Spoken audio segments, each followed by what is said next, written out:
Thrust from the belly of the earth by gargantuan eruptions millions of years ago, the canyons that tower above the valleys of the Columbia River will take your breath away.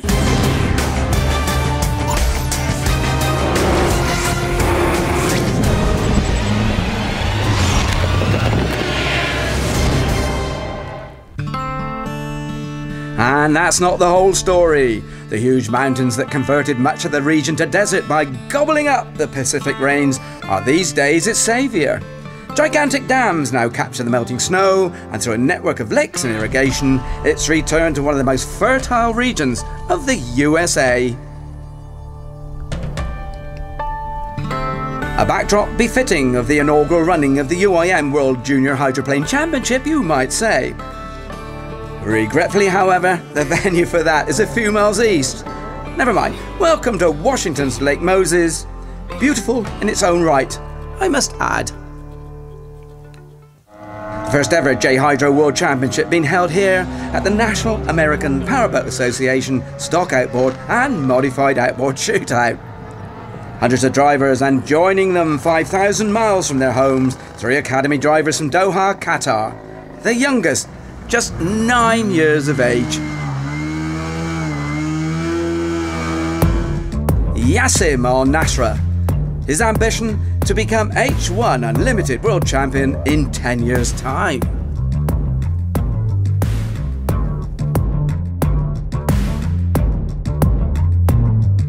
Yassim Al-Motawa.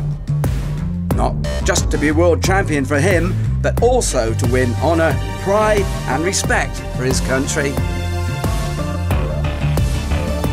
And finally, the tiny one with the biggest ambitions of all. Youssef Al-Darwish intends to be world champion at everything, and I am not joking. The training regime so far has been a tough one. The number of kids that want to come in and participate is more than what we can handle. So now we're looking at maybe a completely new, different program for next season. We're just thinking about increasing the number of boats as well, number of races, so we can keep them occupied all year round. 24 excited young Qataris turn up for the first training sessions, including the first 2 female Arab nationals.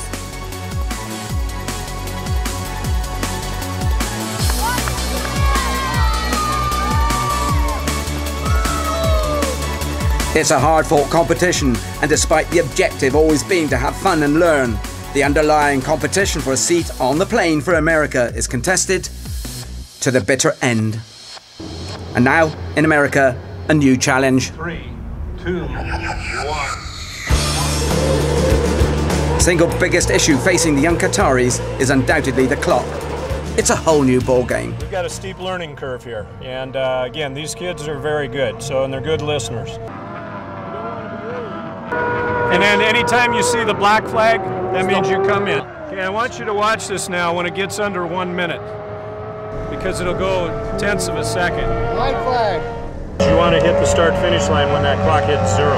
If you're early, you're disqualified. If you're late, you got a lot of work to do to catch up. Hydroplane racing is a little unique in that it doesn't use flags, lights or hooters to start each race. The clock start is definitely going to be the biggest challenge.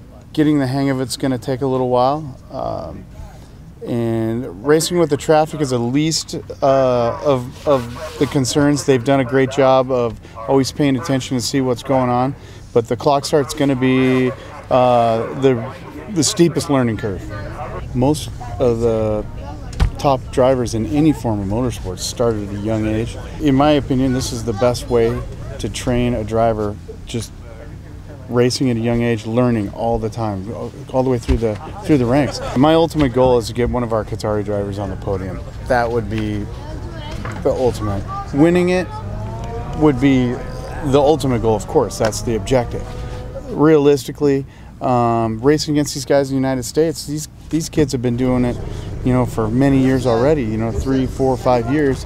They're second, third, sometimes fourth generation racers, in their family. Their families have been doing it, some of them, for as many as 50 years. That's a big obstacle to overcome.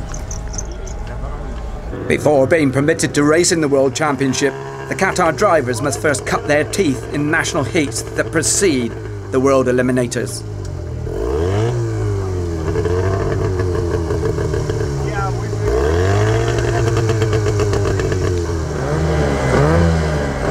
Watched over by their dads and eagle-eyed tutors, the big induction is underway.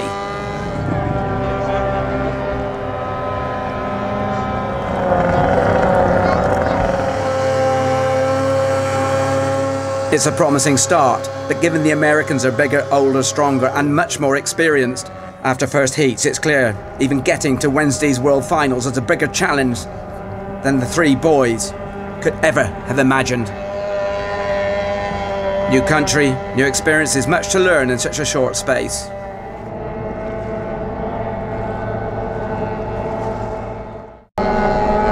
JHydro program is just the best place to get started, get kids involved and kids interested in the sport, and they can grow up into being our professionals. I think moving forward, you know, kids want to go around the world and travel for this class, and that's the hope. Is, you know, next year when it's in Qatar, is we'll have some American kids going to Qatar, and I think that'd be awesome.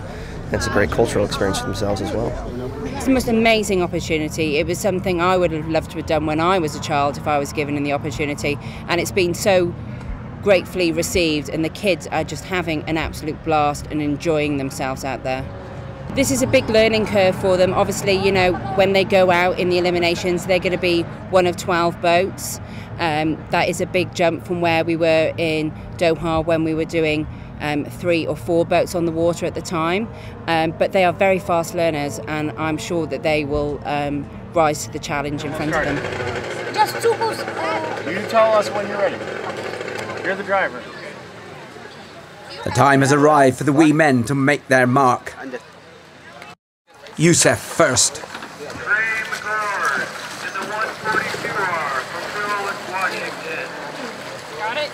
After safely negotiating the nationals, now the first of 2 world eliminators every driver must compete in to earn their place in Wednesday's World Final.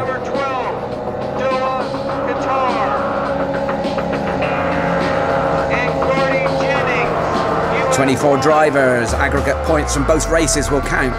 Top 12 only will go through. World Championships are being sponsored by Nautic Promo from England. 15. 8, 7, 6, 5, 4, 3, 2, 1. Clean start for most, but not Youssef. His boat develops a misfire and he's left at the back.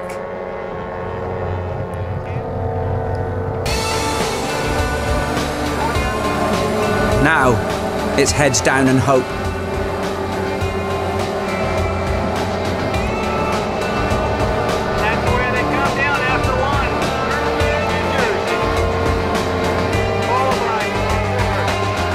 After finishing just outside the top 10 in the compulsory national heats, his hopes were high of stepping it up just a teeny-weeny bit and joining the elite. But much as he tries to extract something from his spluttering craft, it's rapidly becoming a road to nowhere for Qatar's number 1. The Americans take full advantage. The little fella, literally powerless.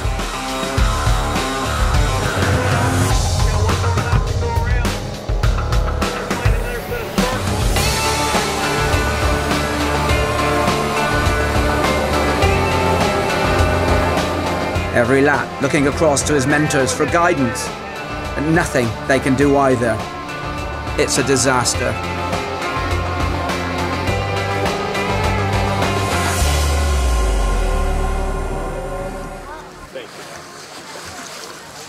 Up now to Yassima Matawa or Yassimo Nasra to raise the Qatar flag and team spirits.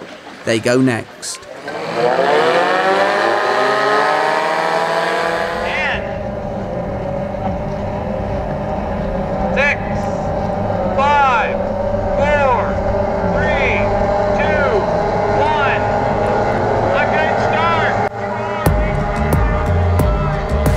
'As feared though, the dreaded clock nemesis is the early stumbling block.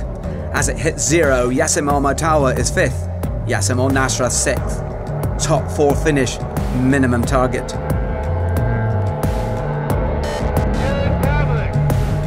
Let's recap on how it works. 24 drivers paired into 3 elimination groups, with each running 2 heats. The drivers accumulate points based on their finishing order. The top 4 competitors from each group advance into Wednesday's final. By lap 3 out of 4, Al-Qaryouti is getting close to picking up the 1 place he needs to put him in the top 4. The challenge is on for the young Qatari to step it up just a bit. But it's becoming a bumpy ride.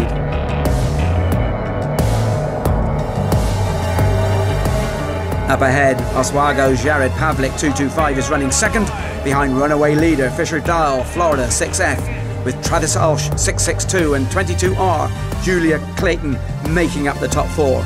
And yep, in this sport, girls happy to race against the boys. No favours given or expected. They're competitive too, believe me. Last lap, and in spite of all Al-Qaryou's efforts with his beloved 48, he just cannot pick up that final place. Yassim Al-Nasra, 24, just 1 position astern. But all is not lost. As the leaders troop in one by one, officials declare that one of them has been disqualified. 6F Fisher Dial will get no points. Yassim Al-Qaryouti has achieved his top 4 placing after all. Fitting reward for his effort. Not to forget teammate Yassim Al-Nasra. He was in there too. Back in the pits, Yusuf is still introducing himself to everyone, as only Yusuf can. It's amazing just having everyone just around the world coming here to race. They're doing really good because usually people who do the clocks on their first try, they jump a lot of the times, and they're coming in like top 5. The youngest one, he's so funny. He makes a joke out of everything.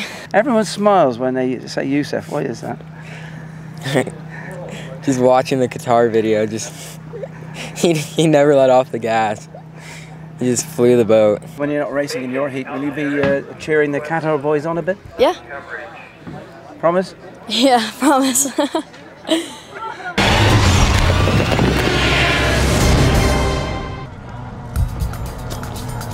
Welcome back to Moses Lake, the biggest hydroplane fiesta of its type anywhere in the world, now in full swing. All shapes and sizes, not just the boats, all ages from beginners to the more famous. J. Michael Kelly is an H1 world champion. He started racing here as a boy and still comes back every year to compete. The biggest thing is it keeps me sharp, you know. First of all, I love doing this, whether it's small boats, big boats, but you know, when I'm not running the unlimited hydroplanes, this is where it all began, and I absolutely love running the outboards. And I think every time I run the outboards, it's that many more runs to the clock that I've had over some of my other competitors and stuff. You know, it's outboard racing. You can't get much better than that. The main difference in the boats is one, you're kneeling down in one and going maybe 80 miles an hour, where the other one you're strapped in wearing an air mask going 200 miles an hour. So there's a little bit of difference there, but you know, it's boat racing, you know, whether you're running outboards or unlimiteds. You should have fun doing this no matter what. And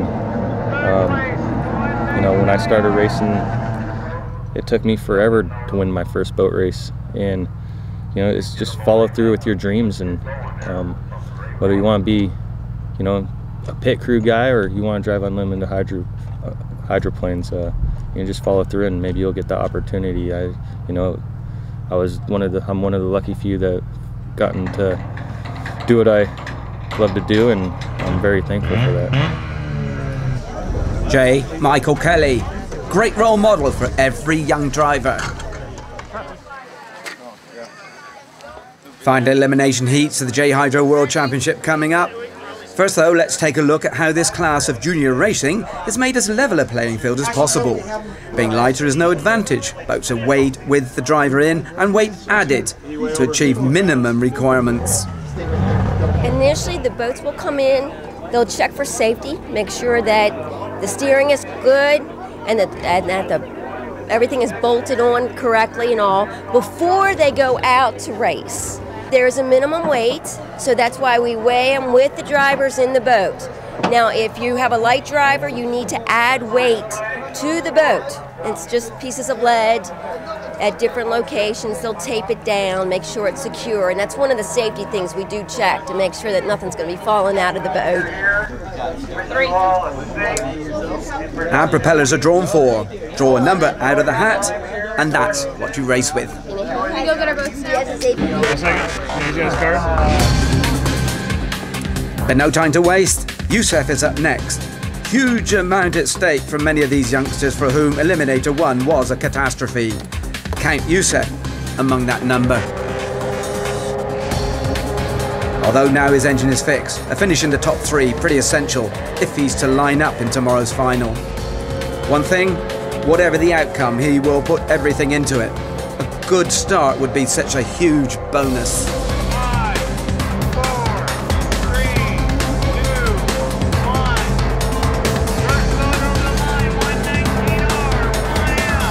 But alas, it's not to be. This time, on the run into the start, he's accidentally cut up by another competitor.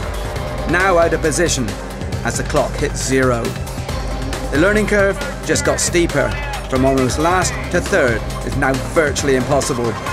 As always though, nothing in the little fella's head is ever lost for the want of trying.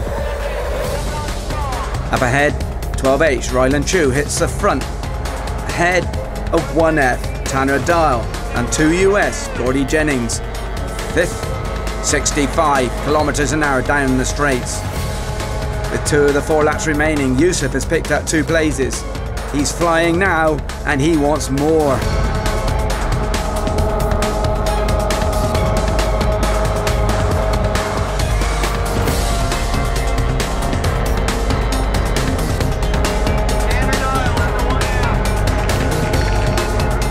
Taylor Anderson 119 is in his sights.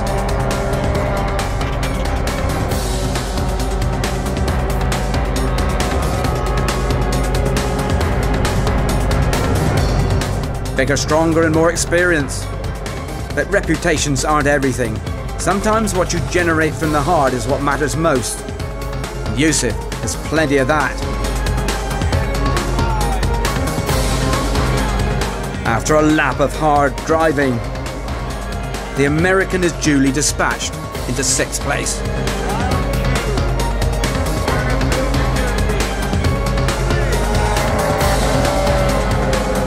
It wasn't enough, of course. Ryland Chu wins ahead of Tanner Dahl and Gordy Jennings.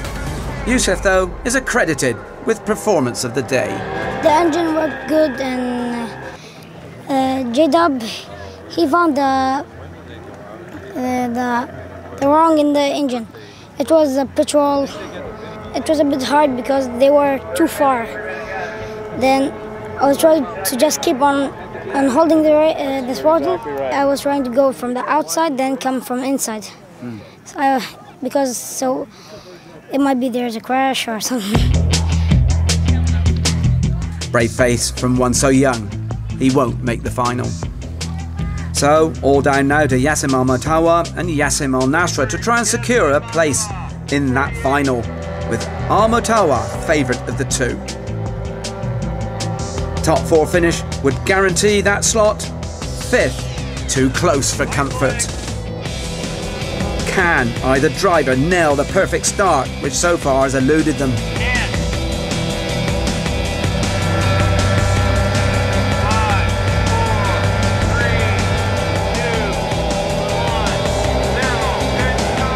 Whoa, so nearly but not quite. 5th over the start line again for Al-Motawa, leaving him to try and pass number 22R, Julia Clayton.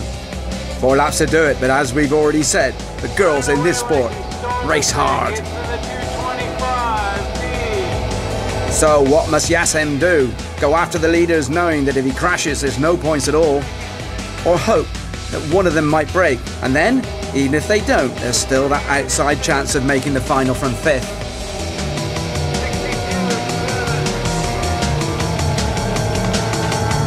You can't ask more from a young man than to give it his best. And he gives it a go.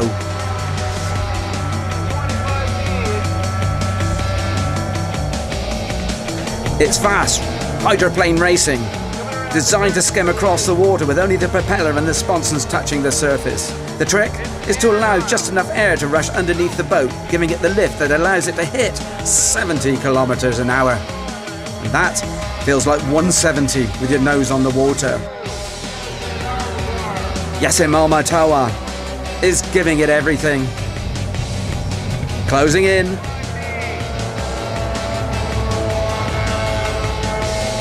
But it's not to be at the end of the 4 laps. The order remains the same.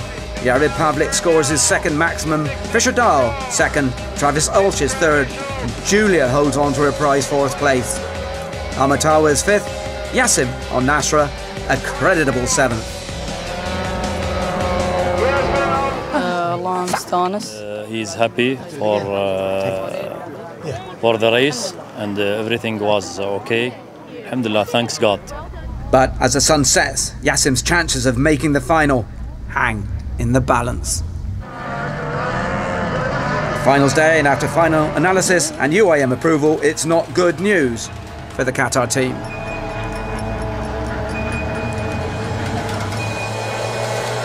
Yassim must watch the final from the shore. By the slimmest of margins, he's not in the top 12. Tough on him and tough on a team who came here to win, but in the end are denied an opportunity of at least giving it a go right up until the very end. So close, yet so far. The way the eliminators panned out meant that Heat 1 was by far the easiest one to qualify from. For Yusuf and both Yassims not in that heat, the task was subsequently much harder, and although Yassim Al-Matawa had, over the 2 heats, better lap times than some of those in the final, his points just couldn't quite back it up. Now please, no one take that as a criticism. Those are the rules, and the rules were obeyed. Sometimes you must just take that on the chin. Well, back to racing, and it's a hard-charging first final of the 2 to decide who will be the world champion.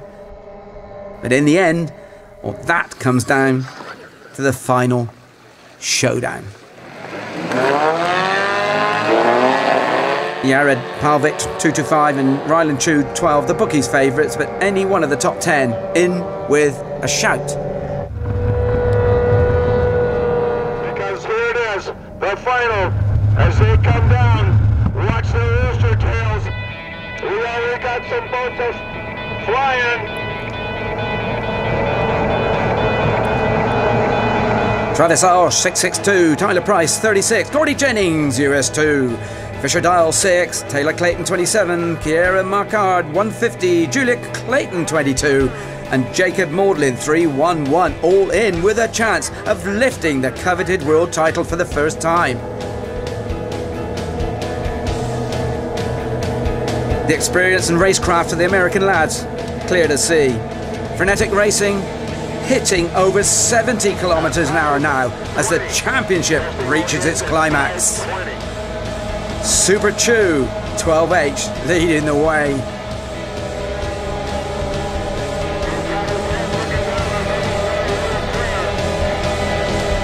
Fisher Dahl trying to reel him in as the rest bunch up behind.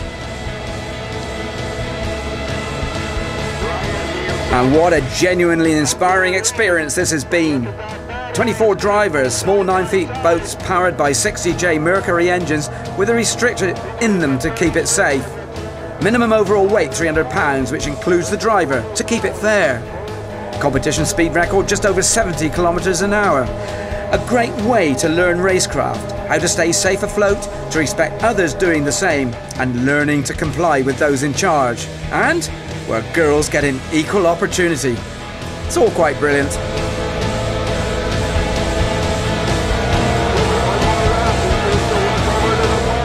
Everyone's a winner, but who will pick up the world trophy?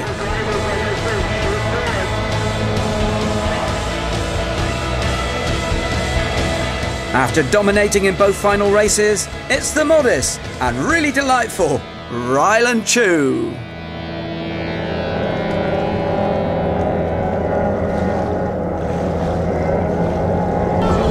Welcome to the UIM JHydro World's Trophy presentation. Woo!